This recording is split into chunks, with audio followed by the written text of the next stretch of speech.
Assalamualaikum warahmatullahi wabarakatuh. Saya Risma Yulia Marsha dari kelas B akan memenuhi tugas mata kuliah Manajemen Sumber Daya Manusia tentang rekrutmen dan seleksi karyawan. Setiap perusahaan tentunya membutuhkan karyawan untuk beroperasi dan mencapai tujuannya. Rekrutmen dan seleksi karyawan adalah salah satu unsur yang penting dalam manajemen sumber daya manusia.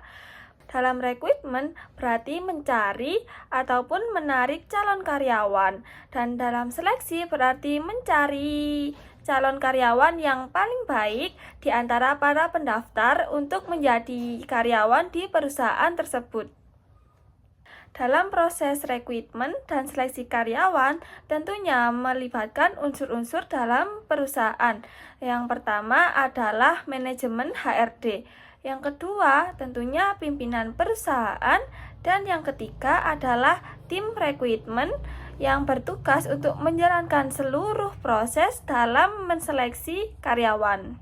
Dalam prosesnya, rekrutmen dan seleksi karyawan dapat dilakukan dalam dua tempat, yaitu secara online maupun secara offline. Secara offline bisa dilakukan dalam perusahaan maupun dalam sebuah tempat yang telah ditentukan. Dalam online bisa dalam website perusahaan maupun melalui Zoom meeting bersama para anggota tim HRD maupun tim rekrutmen. Nah, kapan sih rekrutmen dan seleksi karyawan itu dibutuhkan? Nah, dalam seleksi dan rekrutmen karyawan itu dibuka ketika sebuah perusahaan mengalami kekurangan tenaga kerja.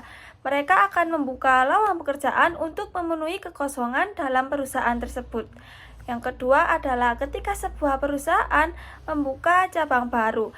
Nah, dalam cabang baru tentunya belum ada karyawan, dan maka akan dilanjutkan dengan proses rekrutmen dan seleksi karyawan untuk melakukan operasional di cabang yang baru. Yang ketiga, ketika ada karyawan lama pensiun maupun mengundurkan diri, maka akan dibuka rekrutmen dan seleksi karyawan untuk menggantikan para karyawan sebelumnya. Rekrutmen dan seleksi karyawan itu sangat penting bagi perusahaan karena mereka tentunya membutuhkan karyawan yang cocok dengan visi misi perusahaannya. Maka dengan itu mereka membutuhkan karyawan yang tepat untuk mencapai tujuan perusahaan.